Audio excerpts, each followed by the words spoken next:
everybody. This is Dr. Leslie Blevins with Enilda Clinic, and I'm very excited today to continue our exploration of the new sex ed bill that is up for referendum. I don't know if I said that exactly right, if I used verbs or nouns correctly there, but to have a conversation today to help everybody out there who is interested in it. I have Laurie Dils with us. She has 35 years of experience as a sexuality educator in Washington State and Vancouver, BC, providing sexuality education and training to young people, parents, and the general public. Laurie has been with the Office of the Superintendent of Public Instruction for 8 years and currently serves as the Program Supervisor for Sexual Health Education, where she passionately supports districts in providing high-quality instruction for students. Laurie received her master's in social work degree from the University of Washington, and she is especially proud to be a parent of a recent UW honors graduate.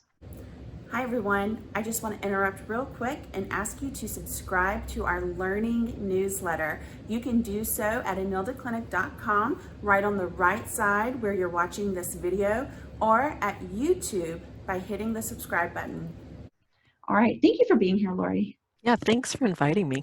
So let's get started. Can you tell us about the new sex ed potential law and what it mandates within the historical context of sex ed in Washington? Yeah, and that's a great way to frame that in terms of the historical context, because like most states, we've been providing sexual health education for decades in Washington State, and there have been a couple of other bills that have been passed by the legislature that sort of direct what districts need to do. And the first one was the AIDS Omnibus Act, which passed back in 1988. And it required districts to provide HIV/AIDS prevention education for students from grades 5 through 12 annually. And so that's been a requirement for quite a while. There's also a kind of an obscure line in a piece of legislation that was passed around the same time that requires districts to provide STD prevention education as well. So not just HIV/AIDS prevention, but STD prevention. And then in 1987, the Healthy Youth Act was passed by the legislature. And that bill said that if districts want to do anything beyond that required HIV/STD prevention, that it needs to follow certain guidelines, so that the Healthy Youth Act made other sexual health education optional for districts, but said if you're going to do it, it needs to be age appropriate, medically accurate, appropriate for all students regardless of their status, with race, religion, gender, etc., sexual orientation. And it said that instruction really should be fairly comprehensive. And what I mean by comprehensive is that it should be happening over a number of grades. It should ideally include a wide variety of topics such as healthy relationships, consent, abstinence, as well as other prevention methods. That is one thing that the Healthy Youth Act spelled out, is that in our state, instruction can't focus on abstinence only. It needs to include other methods of prevention. And again, that medical accuracy piece, the age appropriateness, all of those have been in the law for how many years now? Over, three decades, something like that. And so most districts are doing a great job of meeting the current requirements of the bill. Most districts are providing sexual health education. So this bill, the new bill, really was intended to fill a couple of gaps that exist currently with the law. So currently, districts can opt out of providing any kind of instruction related to sexual health education other than the HIV/STD. And we were hearing from a lot of parents, a lot of students, and even some district staff who said, we really ought to be providing this instruction for students because it's about protecting their health and well-being. If our students aren't getting this kind of instruction, they're really at a disadvantage not knowing how to protect their own health. And then the other piece that we were seeing was that we were hearing a pretty big demand for more to do with preventing sexual violence, basically. So I think the Me Too movement a few years ago really made this more of an issue, an obvious issue for parents, for students, for the community. And we were hearing from a lot of people, including groups of college students who were saying, you know, if college is the first time that students learn about consent, it's just too late. You know, we're seeing really unacceptable rates of sexual violence, sexual abuse, sexual harassment, and not just on college campuses, but in our K-12 schools as well. We know that the recent Healthy Youth Survey that was done in 2018 showed that of the students who took that survey, 25% of seniors said they had experienced unwanted sexual touch. That's an alarming statistic, and it is unacceptable. So this bill was intended to close the gap with no longer giving districts the option of not providing sexual health education, but also making sure that we were addressing consent in a really obvious, meaningful way. So the bill does not radically change anything that's currently happening. If a school's providing sexual health education already, it's probably going to look pretty much the same if this bill goes into law. So I think there's a lot of misinformation. People are a little panicky about some changes that seem to be in place, but it actually won't look very much different from what's currently happening. That was a really good overview. Thank you for that. Yeah, I was a little longer than I'd planned, but yeah, I mean, I think that historical context and sort of, you know, the context piece is important. Sure, because I think for a lot of parents out there who might be interested in some of the controversies that are posted on the internet, Mm-hmm. that it almost feels like it's coming out of nowhere, that this is a very new thing. Mm-hmm. But clearly the historical context is that Washington State has been trying to look out for sexual health of people as they're growing up for Right. a long time now. Yeah. You know, some things that I kind of think about is that I think there's a difference between absence of consent education versus getting instruction from your peers and society through movies and whatnot, and just what is acceptable in your social group inside a high school or a middle school. Right. And so to me, I think it's an interesting thing to think of, you know, not requiring consent education until, or not learning about consent until college, because I think a lot of kids, especially females, are learning that consent is this really wonky thing where, you know, boys flirt by pulling their pigtails or, you know, being mean and snapping their bra or something like that. And those are all things that could very easily be brought into a conversation about consent in grades. But they're not going into inappropriate territory as far as is concerned or sexual activity is concerned, but they very much get at the fact that every human being has a right to their own body and the right to consent. And so I feel like kids are already being educated on it. They're just being educated in an unintentional way. And makes it very intentional.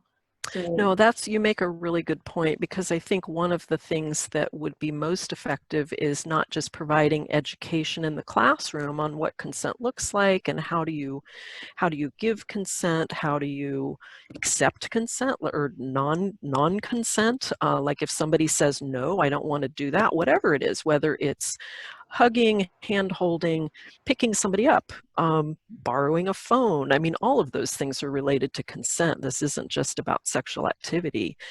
You know, if we're only focusing on classroom instruction, we're missing this opportunity around classroom environment, school environment, the culture of, what's acceptable. Is it really acceptable for kids to slap each other on the rear end as they go down the hall, which I understand is it's one of those, it's sort of replaced bra strap snapping as the more common behavior that you see, especially in middle schools right now. And if that's not addressed at a school level, we really are not doing a good job at protecting our students from unwanted touch, whether it's sexual touch or non-sexual touch. And I think that's really an important role for all of us. And we do it together as adults. And I think it's also talking to the people who might engage in trying to flirt that way, if it, even if it's not just flirting, even if it might be bullying or just inappropriate ways of trying to get attention or maintain attention with another person, that they're learning that's how they should do it. And maybe by the time they get to college, when there's so much more freedom, they don't know how to appropriately engage with other people whenever they're very interested in that other person. And so it's a disservice to them as well. Okay, thank you for that. So it sounds like there wasn't maybe a specific event that led to the initiation of this bill, except for maybe the Me Too movement. It was kind of like a culture shift that we've gone through recently, and just realizing that our culture needs to be more intentional about supporting our children's health. Yeah, and I think the one thing I will say is that there was a lot of momentum around adopting, say, making consent education mandatory. But we also know from the research that if consent education is not done in a context, again, we're getting back to context, that students are not also getting information, understanding their own bodies, having good communication skills, understanding what a healthy relationship is, which are all parts of a good sexual health education program, that just doing a lesson or two on consent is not going to be very effective. It's that opportunity over time to engage in these conversations as kids go through various developmental stages and their needs change. So, we start with talking about how, what a healthy friendship looks like. And then in middle school or high school, we're talking about maybe romantic relationships as well. But I think it's putting the consent, the momentum, the pressure we were getting was, let's require consent education. But we just know that on its own, it's not as effective unless, it's way more effective if we're doing it in the context of a much broader, opportunity to engage students in all of those conversations over time. That makes sense. I mean, in psychology, we have lots of research that says that pretty much anybody doesn't learn how to do a new skill unless they're receiving feedback. And to generalize a skill, that's at one of the highest levels of learning. It's not just learning the accuracy, then you have to learn how to do it fluently in the moment. Then you're generalizing it to different contexts and really understanding how that skill applies to your life. And in our research, we really talk about intentionally teaching that step. And so I feel like all of that makes sense. Do you ever just talk to your kid about something one time and expect them to be able to do it for the rest of their life in every context that they live in? No. Oh, no. Well, and the way brain development happens so quickly, and students, kids don't necessarily remember stuff from one year to the next, when they're going through some major developmental stage, just because their brains are changing so fast that a lot of stuff gets lost unless, again, we are doing that, sort of instruction or skill building repeatedly. So, yeah. Right. Okay. A big area of concern among the parents I've seen on social media is the curriculum used to enact the bill. I would even say that most parents I encountered when pressed have no real concerns about the law itself, but a few have expressed concerns about specific curricula, such as 3 Rs. Can you explain how curriculum plays a role in the sex ed law?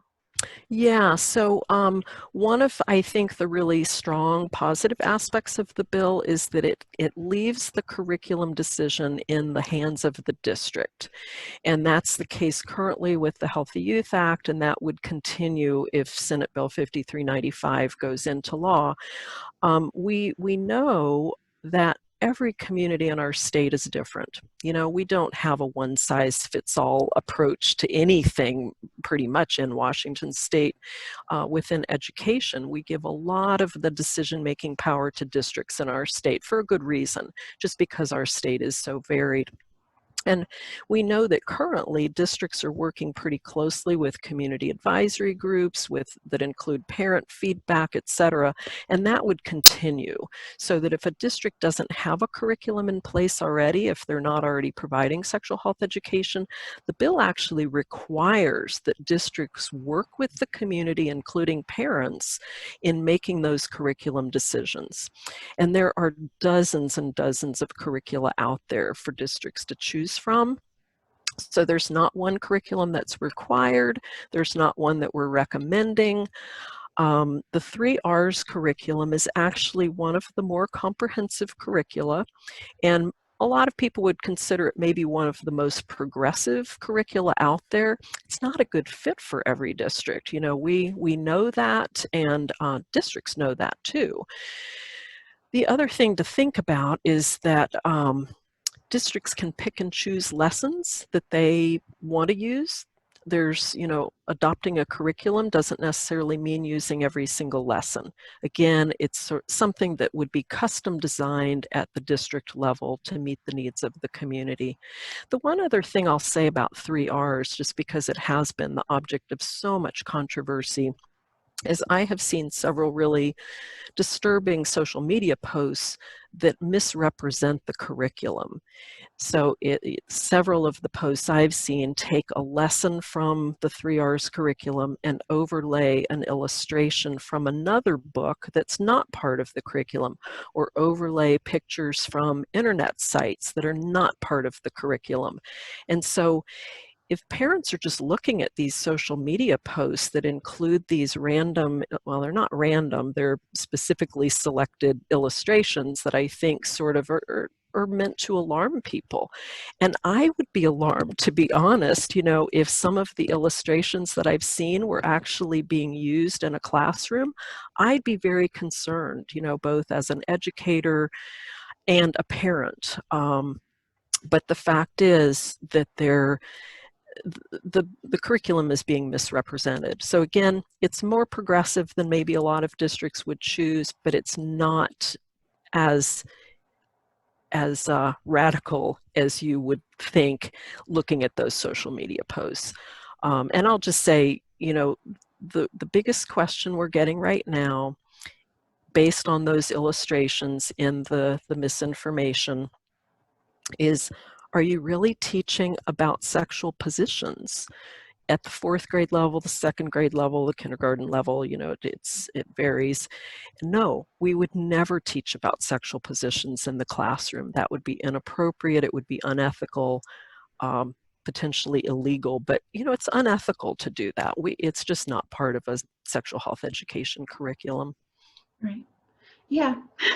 Yeah, we just don't do the how-to thing. Is not part of, you know, right. Yeah, what happens in the classroom. Right. Yeah, I have to say, whenever I was hearing those rumors, and I got some information. It wasn't social media, but it was a website created to oppose the bill, and specifically focused on 3Rs. And I have to say, it was really obvious from just like a scientist perspective that it was all opinion. The person was just interpreting what they would guess might happen in the most extreme situation. But it was written so that it was saying that this was going to happen. And it was very extreme situations that I don't think any parent would ever want their child to be in. And any teacher would not want to have to teach. And so I know exactly what you mean, because some of the rumors about the 3Rs curriculum specifically are very inflammatory. Yes, they are. Yeah. Do you think that districts will generally just default to the 3 R's curriculum over doing a self-evaluation of one that best meets their needs? And this is, No.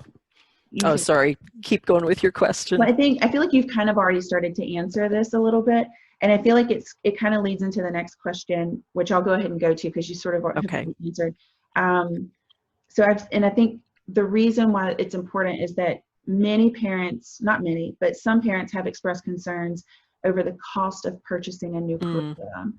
And so doing that self-assessment and everything, what financial impact do you think this bill is likely to have for districts? That's a great question, and it's a really practical, important question, I think, to ask.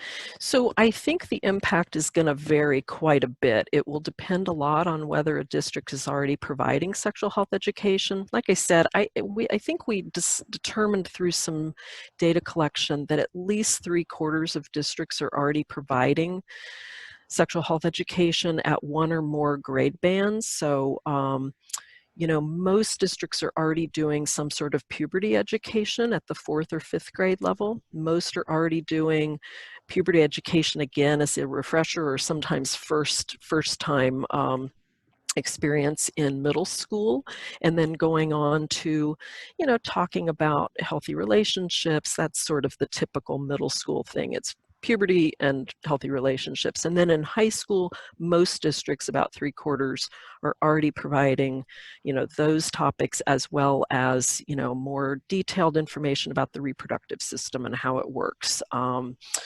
Abstinence, preventing pregnancy, unwanted pregnancy, preventing STDs, healthy relationships. Again, we want that at every level. So if a district already has a curriculum that meets current state law, it will also meet the new state law requirements. And so most districts will not have to adopt new curricula. If they do, it might be at one grade band. So they may be doing high school, maybe elementary for puberty, but they're not doing middle school. So it's not nearly as extensive, I think, a cost as people might expect, just because so many districts already have a solid curriculum in place that parents have been satisfied with, that parents have been happy with. The other option, I mean, I really, again, like I said, I don't think 3Rs, while it's the only comprehensive curriculum I'm aware of that's free for download for districts, I don't think the cost issue is going to mean enough for districts to default to it, because especially if they're going through a process with their community, with their parents, to talk about what's in the best interest of our community, what's in the best interest of our students, then that opens up a whole different conversation. It's not just about cost at that point, it's about what's best for our students. Districts budget for curriculum adoption, curriculum purchase. This may add, it may shift the timing of some of those budgetary expenses for districts, but it's something they expect to have happen. The other thing I'll mention about that is there is an option for districts to develop their own curriculum. If they're not happy with their choices, they just don't see anything that's a good match. And I actually know of one district who's they've had a pretty controversial experience trying to adopt a curriculum over the last couple of years, and finally decided, we have a lot of expertise as teachers in our district. Let's just develop our own curriculum that really will address some of the concerns we've been hearing from parents, as well as fit the requirements of current law, which again is pretty much the same as the new law would be. And so at least this one district that's developing this new curriculum for themselves, it's a more conservative district, they are going to make that curriculum available as what's called an open education resource. So it will be available for free for other districts in the state to use. And so there will be at least one curriculum developed by a more conservative district that again, if a district just can't find anything they can agree on, I'm guessing that this particular district developed one will be a great fit for the smaller, more conservative communities in our state. Is there any way that you'll be, I mean, it doesn't sound like it's up and available yet, but No, it's in development. okay.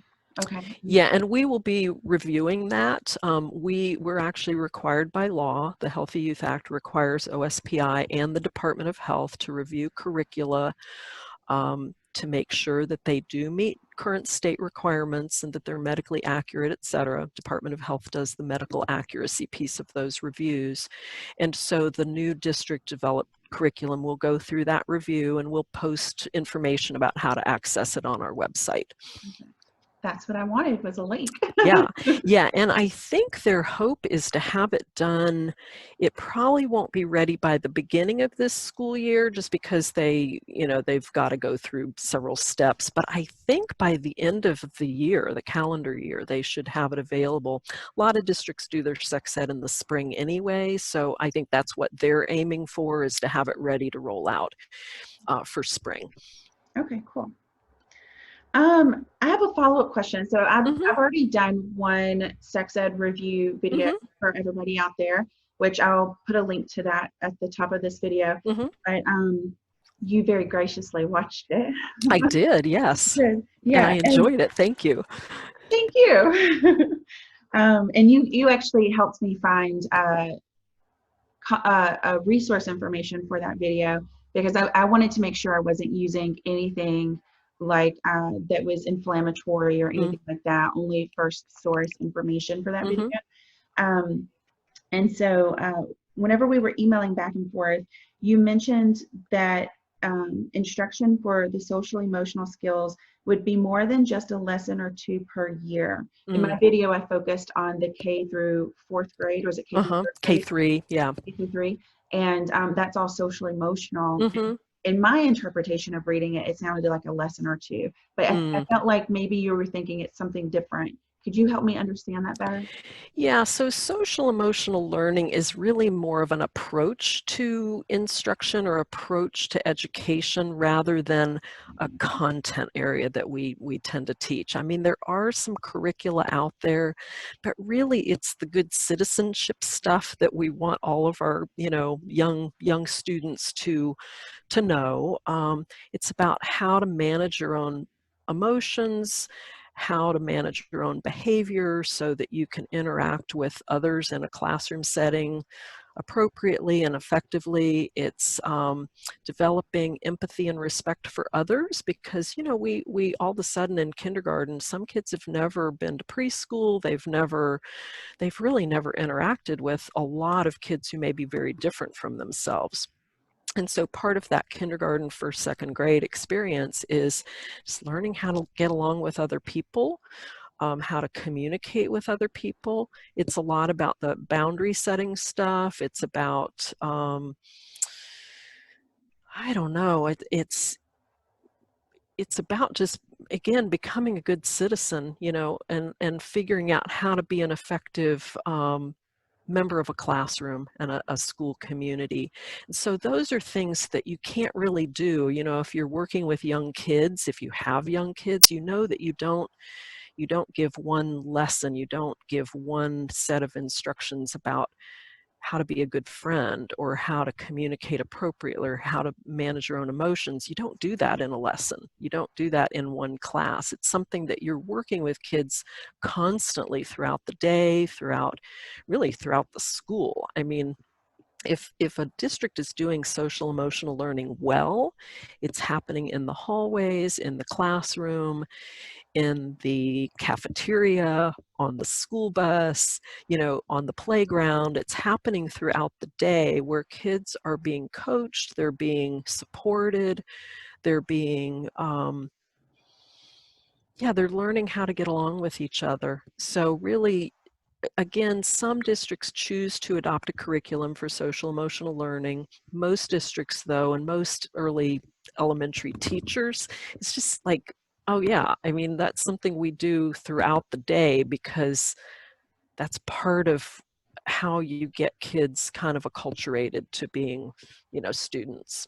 Yeah, for sure. I think most teachers are thinking about that just in their interactions with their students anyway. And I'm sitting here thinking in my mind, Like, is that really curriculum? I mean, I guess you can buy curriculum. As a psychologist, I know of a couple of curriculum programs that are used for that sort of Mm-hmm. thing, but I don't know that the schools actually buy them. I always Right. put them in my reports. I'm like, Right. the school can purchase this and it's $200. Right. Super easy. Do Yeah. it. Right, right. Well, Um, and some districts do, but I think for the most part, they're probably using them more, not so much that K-3 level, but in the older grades. And a lot of districts are doing it as part of a bullying prevention strategy or program.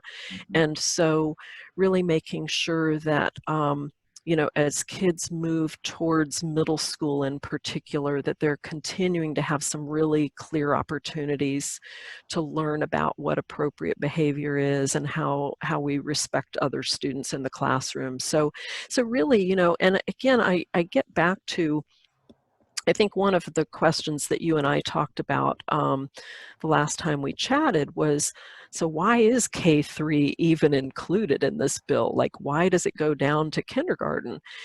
And the only thing that's required in K-3 is social emotional learning, as you've already pointed out. And I think the reason that's important is because those social emotional skills lay the foundation for what comes later with sexual health education as students progress, you know, through their development, through the grades. And so if kids don't have a solid foundation of what it means to be a good friend, what it means to treat others respectfully and be treated respectfully, if they don't have those basic skills around consent, like, no, it's not okay to pull my hair, it's not okay to pick me up without asking, then we lose this huge opportunity for doing, you know, more effective instruction later down the road about healthy relationships. So, you know, while I don't know that it's necessary, I think it was a really smart move to do the social emotional learning as the first piece. It's the part one. It lays the foundation for doing more effective instruction later. You know, I'm gonna disagree and say it is necessary. Well, all It's right. totally necessary. I would agree with you. I think in terms of the legislation, I don't know that it was necessary to mandate something, but I actually do agree. I think that that foundational piece in those grades is so important for kids being kept safe. Right. You know, I feel like I was a teacher and then I worked as a school psychologist during my graduate school training. And just being in the schools, every teacher has a different skill set. And Mm-hmm. sometimes you're so focused on academics, you're just not super focused on citizenship building, let's say. We can just Mm-hmm. call that social emotional learning that. And sometimes one teacher's version of it is about getting, you know, very good compliant behavior from their kids. They're not actually focused on helping their kids in the classroom develop really good interaction styles with each other. Mm-hmm. And there's just so much a teacher has to do. They're Oh yeah. responsible for developing a human for a whole year, like 30 humans for a whole year. Mm-hmm. That is a lot on them. Oh, And it so is. I really appreciate this part of the bill. To be completely frank, it's essentially my job being codified into law. Mm-hmm. And I think it's amazing and wonderful. I think so much what I see in therapy and in children as young as kindergarten, even in preschool, is that they aren't getting that emotional education. And then it starts to lead to bigger problems. So, Mm-hmm. in my mind, this isn't even just about leading into healthier sexual health. This is leading into healthier family relationships, Mm-hmm. friendships, having good communication and emotion regulation so that you can have a job, Mm-hmm. maintain it. And Right. yeah, so to me, I would love for something like this to take over and work me out of a job. That would be amazing. No, I think you're right that it's about healthy communities, not just about healthy kids, but healthy families, healthy communities, that we all do better if we have those skills. Yeah. Okay, cool. Um, so how might parents be a voice in the curriculum chosen for their district? Great question. So most districts, like I said, if they are not already providing sexual health education, they will have to engage the community, engage parents in this process of making a selection. So I'd say the best way to start is just to reach out to your district if you're a parent. Of a kid in school, reach out to your kid's district and ask, what curriculum's being used. Some districts it's really obvious on a website if you just, search for sexual health, sex education, every term's a little different. And in other cases, it's not so obvious, and you may have to make a few connections. Principal is a great place to start of your school.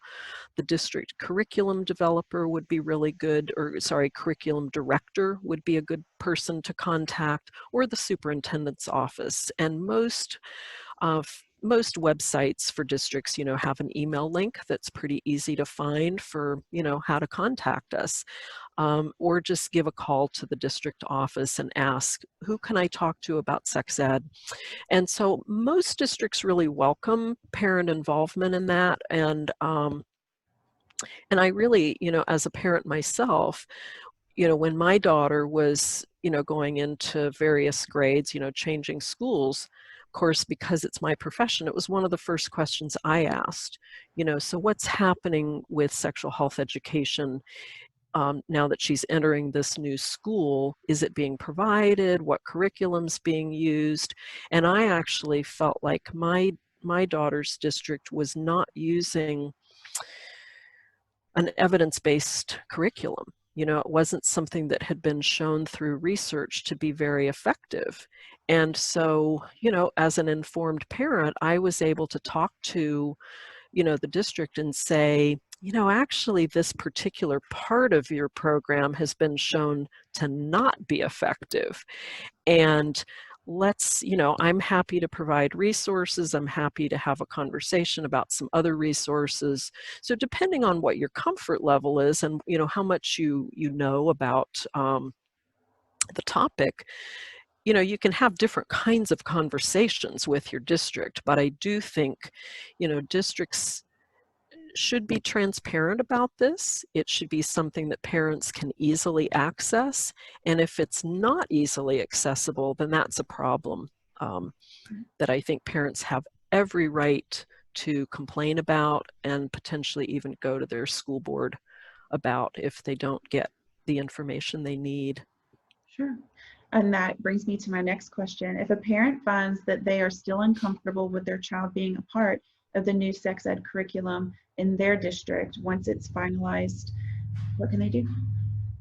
Well, the parent opt-out is worked into the new bill. It's currently in the Healthy Youth Act, so parents currently can opt their kids out of instruction. And interestingly enough, we know that throughout the state, the opt-out rate is only about 2% in most schools. I mean, that's the average.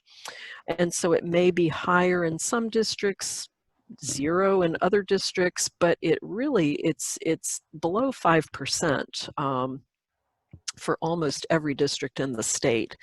So most parents do not choose to opt their kids out, but the bill ensures that they can if they want to, and they can opt their kids out of the whole unit of instruction, or they can opt their kids out of one particular lesson that covers a topic they're not comfortable with.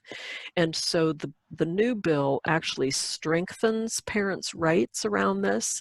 So while the current law says parents can opt their kids out of instruction through a written request, they don't even have to review the curriculum if they don't want to. They just need to submit a written request. The new bill says, and districts must honor those requests. So not that that wasn't happening, but they wanted to make it crystal clear that parents really do have the right to opt their kids out. Right. That's excellent. What groups of stakeholders helped inform the law? And was there a consensus among them with how the law requires sex education across grades? Great question.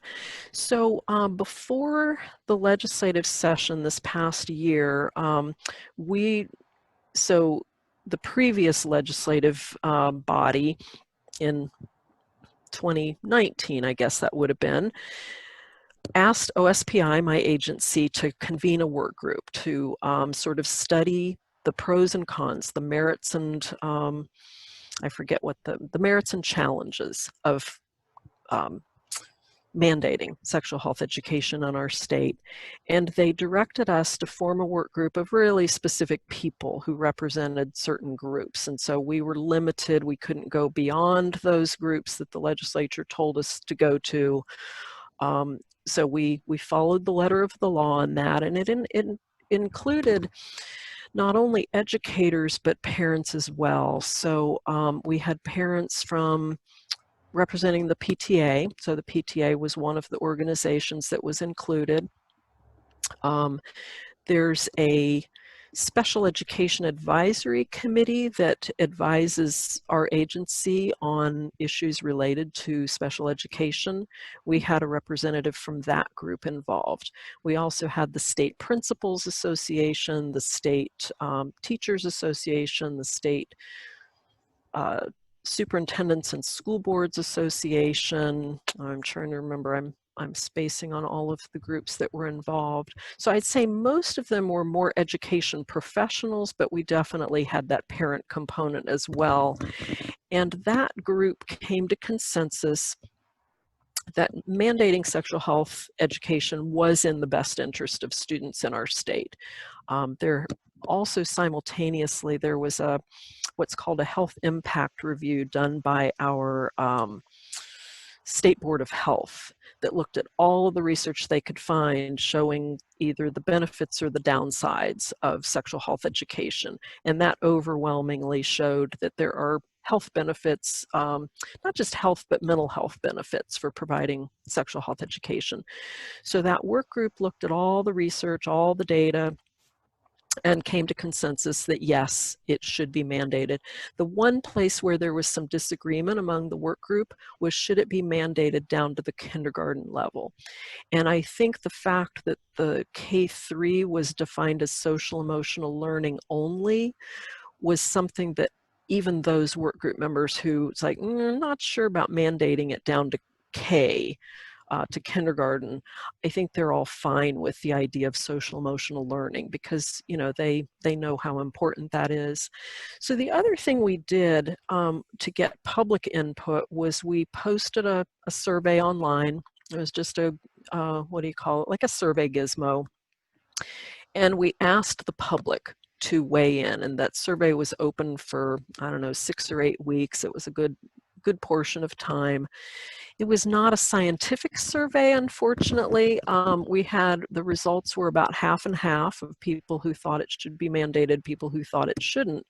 But we also know when we did a really close analysis of that data, we know that people were able to submit a response more than once, and a lot of people were doing that. So we had people sort of flooding the survey with responses, a lot of which were cut and paste from different social media campaigns. And so, we looked at those results and we thought, well, this was not a scientific survey, and it wasn't like a random sample of people in our state. It was people who had a personal interest, in the topic. And so what we did, instead of really paying the closest attention to the numbers, was we paid very close attention to the comments. And so what we really looked at was, where are the concerns coming from? For people who don't think it should be mandated, what are their concerns? And a lot of the concerns were the things that they were hearing on social media that actually had no basis in fact. And so it's like, well, if 50 people all have this concern that they don't want sexual positions being taught to 4th graders, and that's not really going to happen, what do we do? It's like, so we really read the concerns, we paid attention to the concerns. Our work group read every single comment that came in, and I think there were over 10,000 comments that came in. So our work group really spent hours looking at the data, looking at the surveys, examining what the concerns were, and were they grounded in fact or were they grounded in rumor? Okay. Awesome. And so ultimately that work group did come to consensus that based on everything they were seeing, including all of these public comments, that it still was in students' best interest. So that's what they decided. Okay. And then my last question for you is, what are the timelines for the bill if it goes into law? Okay, great. So the referendum will be on the ballot in November. And I think if the bill is upheld by the public through that vote, it will go into effect 30 days after the election. And then if it doesn't get upheld in the vote, it won't go anywhere, at least this year. But if the bill does go into effect, the first thing that needs to happen is that districts that are already providing sexual health education currently, if they're not already doing something around consent and what's called bystander training, which is just how to intervene safely if you see a problematic behavior, whether it's bullying, harassment, or some sort of sexual abuse, you know, how to either intervene to interrupt that behavior or how to appropriately tell an adult while keeping safe. So those two things need to be included if they're not already included. So that's the first year. And then the second requirement that would go into effect would be for the 2021-22 school year, which would be that any middle schools and high schools, so grades 6 through 12, if they're not already providing sexual health education, they need to start doing that during that year. So we would expect those districts to start doing their curriculum review and adoption process this coming year so that they're ready to roll something out in the 21-22 school year. And then the third phase of the rollout is for elementary school. So for K-5, if districts are not already doing social emotional learning in K-3 and they're not doing puberty or human growth and development in 4-5, they would need to start doing that in the 2022-23 school year. So again, that gives them some time to make some decisions about whether to adopt a curriculum, develop a curriculum, or just keep going with what they're doing. Right, yeah. Okay, cool. Thank you so much. You're welcome. I feel like you've explained this so well, and I know there are a lot of rumors out there about this bill, so hopefully this helps people to kind of look at maybe more of the first source information and start to see what's actually in the bill and how that might realistically impact their children. I'm going to ask you, Laurie, to send me some links. I know there will be some of the same links that I put in my first video, but I think it's important that everybody have easy access to primary sources for the bill so that they can read it for themselves and really see what's in there, not going through social media sites, not going through a third person who's going to tell you their opinion of it, but to actually go to, you know, the Department of Education. I know you guys say it differently. Department of Instruction? Yeah, superintendent of public instruction. But I think that's a great point because even people who think they're looking at the bill may be looking at an earlier version of the bill, not the one that was actually passed, because the bill changed quite a bit over the 2 years that it was being considered. And so I think it's really important that people are looking at the final version as signed by the governor, and you know, not trusting that some social media post is necessarily providing access to the current version. So yes, I'm happy to provide some links.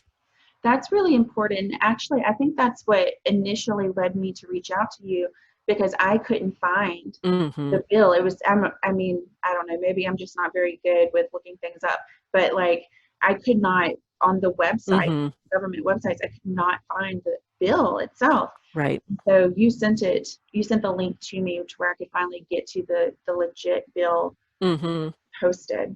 So, yeah. Right, and yeah, it's on the legislature's website, and it clearly says, you know, as signed by the governor. So it's like, okay, that's the final version, and any earlier versions would not be correct. So, yeah. Excellent. Thank you so much for your time. Thank you so much for all of your knowledge. This has been super helpful. I know many parents out there will appreciate all of this work that you've done to help us all understand it. Thank you again. Thank you, and feel free. I mean, I welcome parents calling me anytime. It's actually easiest to get a hold of me by email right now since we are working remotely and I don't have access to my phone right next to my elbow. So happy to hear from parents anytime, and really so grateful for you for reaching out to me. I love talking about the factual aspects of this bill, which I think are, really strong. So thank you. All right. Awesome. All right. All right, everybody. Remember, you can sign up for more Enilda Clinic learning videos at enildaclinic.com/learning.